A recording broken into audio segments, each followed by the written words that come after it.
Welcome to the Callister Foy Show. My name is Callister Foy, and this is episode 8, January 9th, 2025. And the hot seat tonight, the topic is, should we call for a federal takeover under the 14th Amendment, Section 5? With the amount of civil rights violations in the Virgin Islands, the amount of violations of the election laws, and the amount of corruption that we know is occurring in the Virgin Islands, should we call for a federal takeover? We're going to discuss that, and maybe I can enlighten you as to whether or not it's a good idea or is not a good idea, because it comes with the pros and the cons. But there is so much happening in the Virgin Islands that the people of the Virgin Islands take for granted, maybe because we have been brutalized for so long, maybe because they have secreted away so much information from us that we simply don't know. But I know for sure that our elected misleaders are well aware of the thin line that they are walking. Some pretend that they don't care. Others operate as if they're above the law. Most of them are lawless. The three branches of government, in my opinion, are supporting the lawlessness that has caused much of the government corruption in these Virgin Islands. Last night we discussed the exorbitant raises. At this point in time, as I told you, there would have been much backpedaling, and it simply lies. Now, today, it appears that those exorbitant raises are merely recommendations and may not even be lawful. As I said yesterday, time will tell as we give them time to try to regurgitate their lies, match their lies. But tonight, we are going to delve into Amendment 14, Section 5. Because that is where we are headed in these Virgin Islands. It appears, with a missing governor, a missing lieutenant governor, the governorship being taken over by the finance commissioner and the lieutenant governor's office now under the Senate President Novell Francis of the 35th Legislature. Yet that same sitting President of the Legislature wants to throw the ball to the 36th Legislature when all he has to simply do is call an emergency session to deal with those exorbitant raises that appear to not even be lawful. And as we say in the Caribbean, suss it out, because the people have had enough. The people have cried enough. And I think now the people are mobilizing because they realize they do have a voice in this Virgin Islands. Now this is the hot seat. Should we call for a federal takeover under the 14th Amendment, Section 5, which gives Congress the authority to intervene or find a remedy for any deprivation of rights under the color of law or the color of their positions that infringe on any right and guarantees under the Constitution for U.S. citizens in U.S. states and territories. So let us start with civil rights violations. And I'll go directly to the election system of the Virgin Islands. You hear it on the radio. You heard it in complaints sent to the Board of Election and the Supervisor of Elections. Violations such as arresting a citizen for simply wanting to cast a paper ballot and put it into a ballot box to be hand counted and not pushed through the machine. Violations such as placing the federal seat of delegate to Congress, representative to the House of Representatives, and the same ballot as the local election offices. Violations of title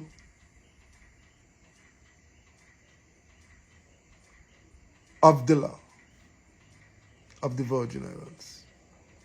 I won't rehash them, but those are some of the most egregious ones. Having no ballot box for the voters to place their ballots in, the paper ballots in, to be counted by hand.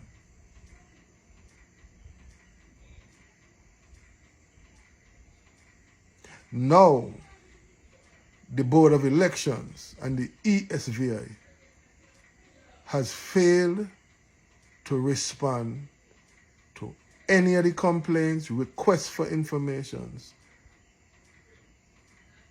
that have been sent to them right after election, all the way down to the ending of the year 2024.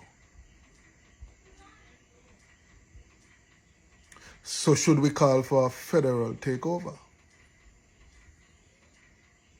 They have violated the laws. They have infringed on the rights of U.S. citizens. We will tick the column as yes. Now we will go to some of the corruption in the Virgin Islands. Are there cases where criminals are being held while the cases are stuck on the docket of the courts and not moving for an exorbitant amount of time? Are there cases in civil court where plaintiffs sit and wait for years, not moving on the docket? Aren't those violations of due process, and for the criminal cases, the right to a speedy trial? Aren't they infringing on the constitutional rights of U.S. citizens? In that column, we're going to tick yes for a federal takeover. As it pertains to the millions and billions of federal dollars that pour into the Virgin Islands, are there cases of mismanagement, fraud, and lack of oversight? We keep hearing that the Virgin Islands departments have not done single audits in years. That's a violation. We see indictments coming up plenty for the misuse, abuse, theft, money laundering, and bribery of federal funds. Those are violations of the law.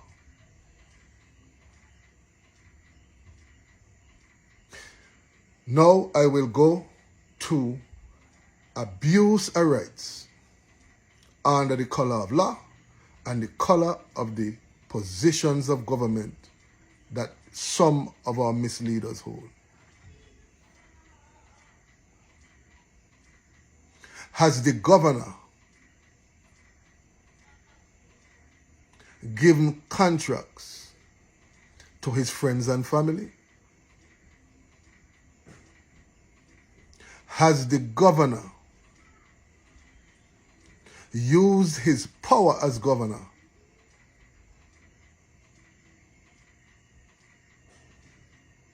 to facilitate, assist, cooperate, suggest, indicate, or force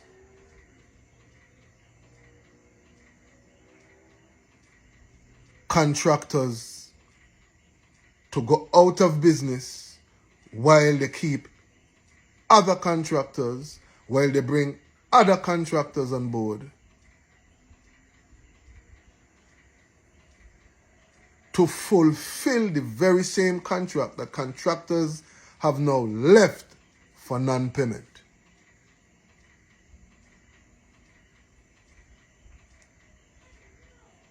Has the government of the Virgin Islands facilitated payments of funds to persons who clearly did not work for the money that they were paid?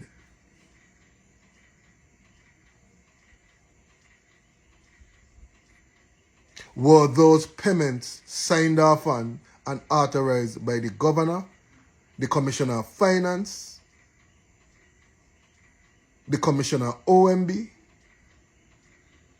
and the commissioners or directors of those agencies where they knew the employee was paid big amounts of funds when they did not do the work that they were contracted or employed to do?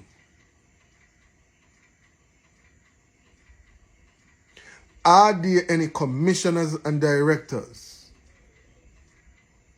who are manipulating the system simply to give high-paying jobs to individuals who do not do the work that they are hired for?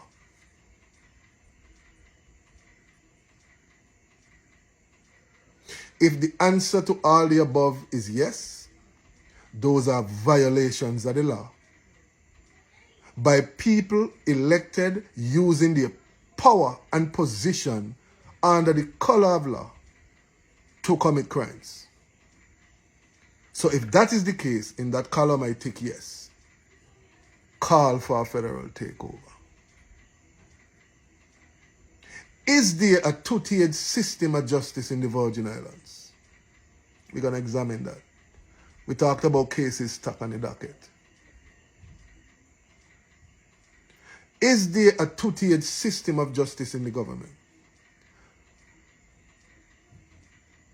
Do elected officials and persons with wealth and influence get a different outcome and a different process in court than the layman? Are there instances when there are orders given by the courts, there are agreements and settlements made with the Department of Justice, approved by the court, for some and not for all? Is there a great disparity in the way individuals who are family members or associates of elected officials, appointed officials, and people with influence over those elected officials are given a slap on the wrist, while the regular person gets the book of justice thrown at them.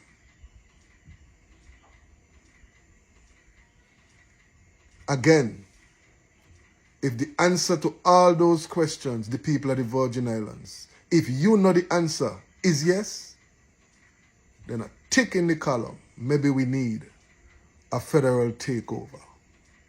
Because all that I have discussed is deprivation of rights of people, infringing on the civil rights of people, the constitutional immunities that we as United States citizens have as privileges under the U.S. Constitution.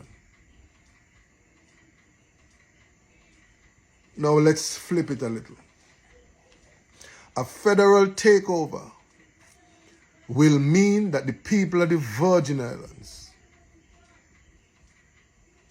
will be under the rule of outsiders.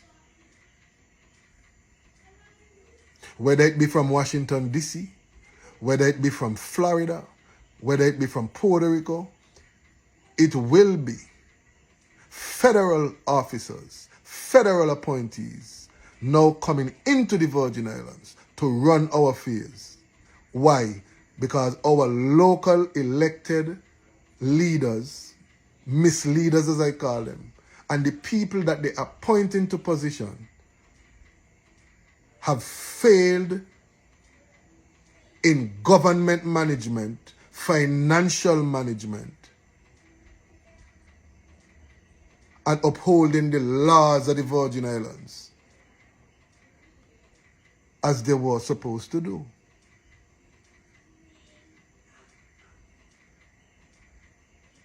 So not a dollar will move unless it is approved outside of the U.S. Virgin Islands or by outsiders who do not necessarily live here in the Virgin Islands.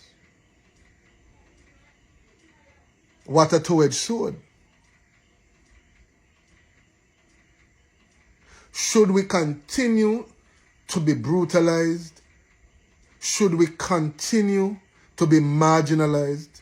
Should we continue to sit under the whip of the lawless? Or do we ask for a federal takeover and then become subjugates to persons outside of the Virgin Islands?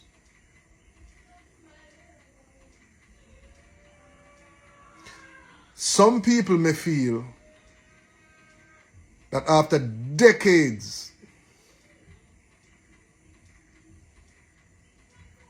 of the rule of the supermajority of Democrats, we have nothing to show for it.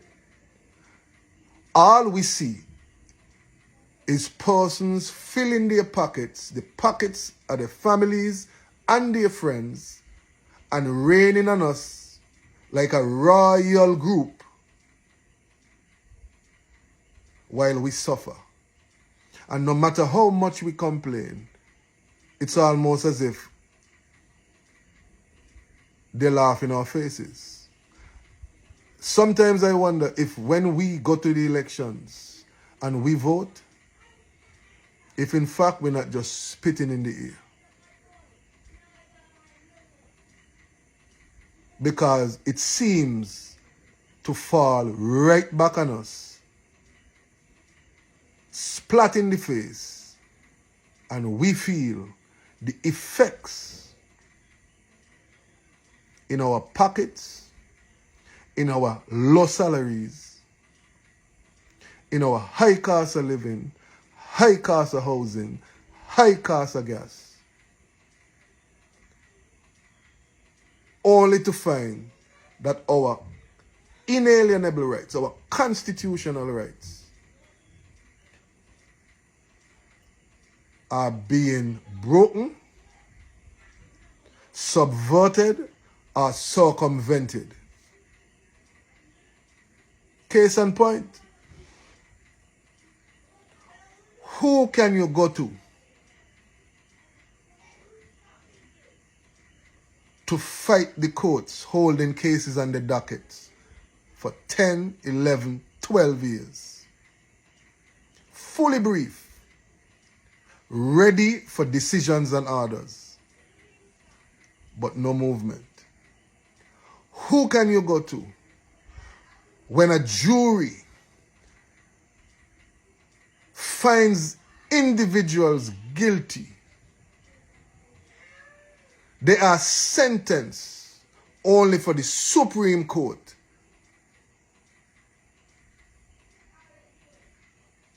to rule that the case must be thrown out. Who can we go to when we have an exemplar that allows the governor of the Virgin Islands, under the color of law, to victimize, fire for spite, or for any reason at any given time? That is why I say there are laws, and then there are laws put in place by individuals to protect themselves, advance themselves, and enrich themselves.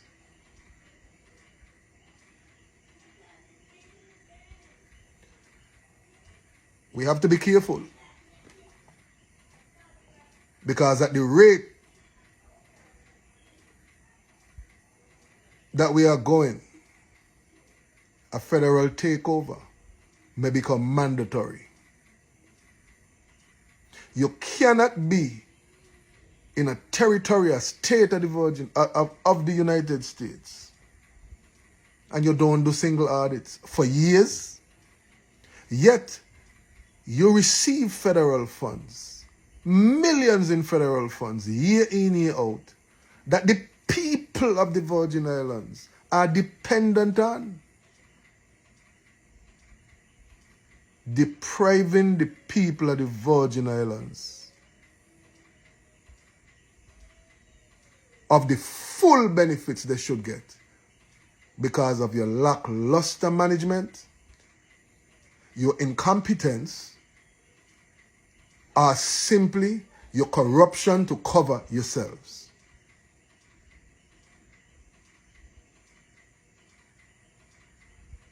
People of the Virgin Islands,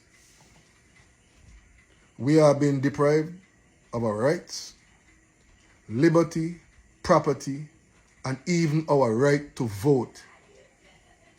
It's too much for me to even go through. Land swap. Who owns the land? Who has the right to swap the land? What are our leaders benefiting from some of the stances they take? And who has who in their pocket? The Jeffrey Epstein saga was kept going because of our elected misleaders enabling him under the color of law. What did the Virgin Islands get out of it? We still haven't received anything. We keep hearing millions being allocated supposedly towards services for the people of the Virgin Islands. But I have yet to see anyone come to the media and say, this is what is being done, this is the amount that was transferred, this is the laws that are now in place based on the agreement in the settlements. This is what JP Morgan has put in place as part of the agreement of the settlement.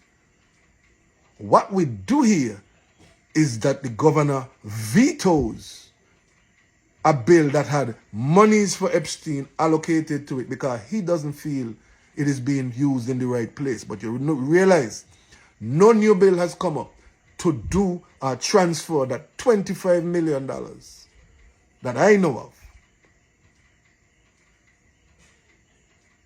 for that home that the governor says is more or should be a better fit instead of what the senators propose.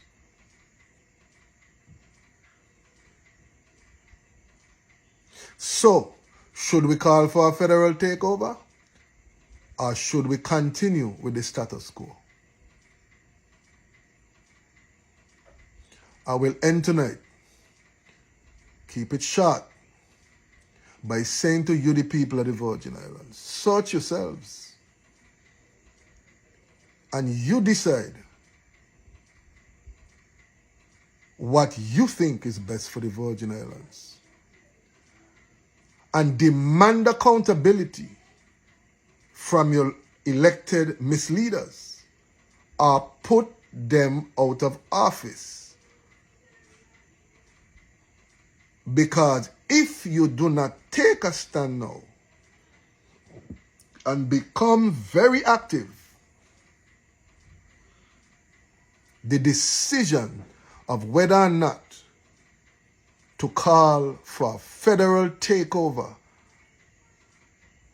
under the 14th Amendment, Section 5, which is the enforcement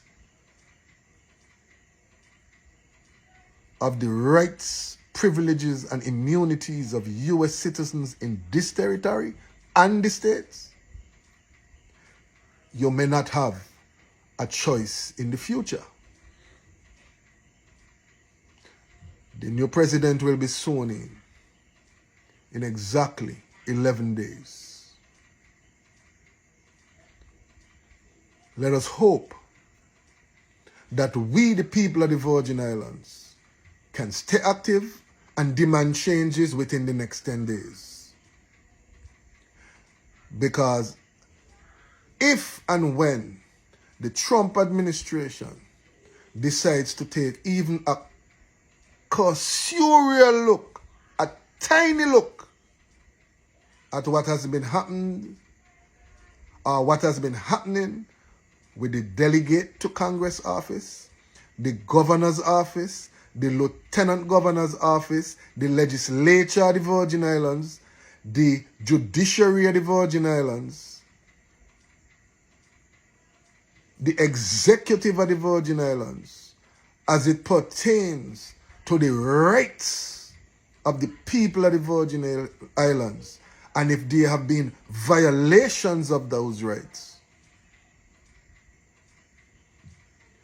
If the incoming Trump administration just takes a peep at whether or not the Virgin Islands government has done their single audits for the last 4, 5, 6, 7 years, whether or not there is mismanagement, theft, grand larceny, bribery, or intentional misuse and abuse of federal funds, if they look at the Epstein victims case that is coming up, and in that civil case they find criminal charges that can be applied, especially federal criminal charges. And lastly, if the incoming Trump administration takes a tiny look at how senators who had nothing for decades suddenly become millionaires overnight, government officials who are appointed suddenly become millionaires overnight with huge houses and fat bank accounts, like I say, calling for a federal takeover may be out of our hands. Because you know, and I know, that our civil rights, our voting rights, and our right to proper management of federal funds has been woefully lacking, and they have been violated, especially between the years of 2019 and 2024.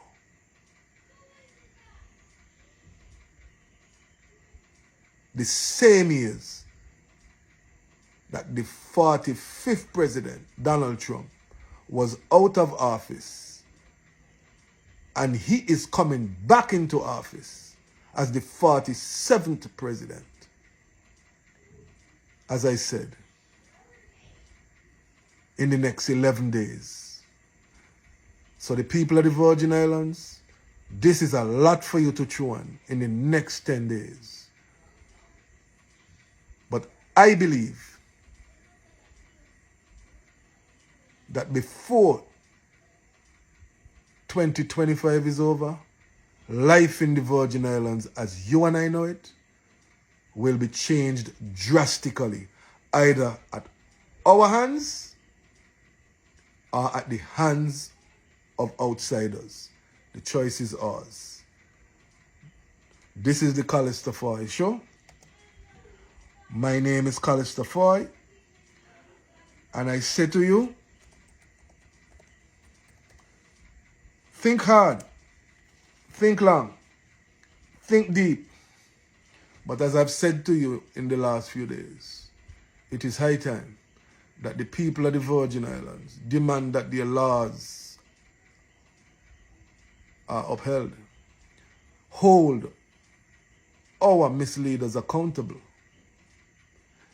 It is high time that every single voter, whether you are a Republican, Independent, or Democrat, whether you are part of a supermajority Democrat base, whether you are a youngster, whether you are a middle-aged individual, whether you are senior, whether you are a government employee or you work in the private sector, regardless of your race, color, or creed, the Congress, after referral from the executive branch, has the right to stop or remedy any violation of our civil rights, our voting rights,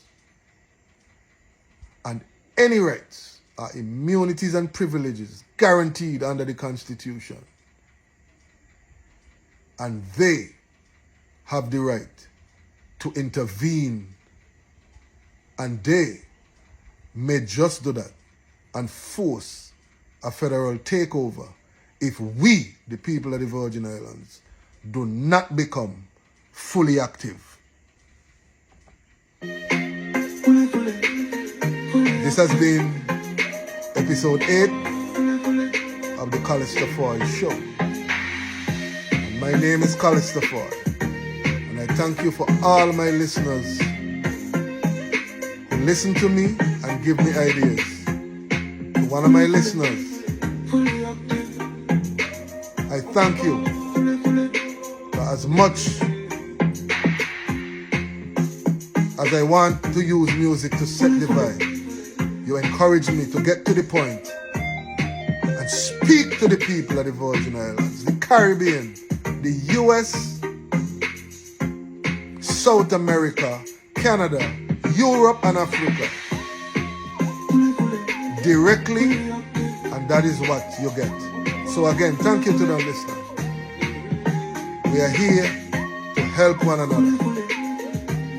And that is why the Callister Foy Show will continue to try and deliver to you what you, the people, ask for, what you want, so that we can engage in ideas that I put forth and you can think about, and maybe you can join me by becoming fully active.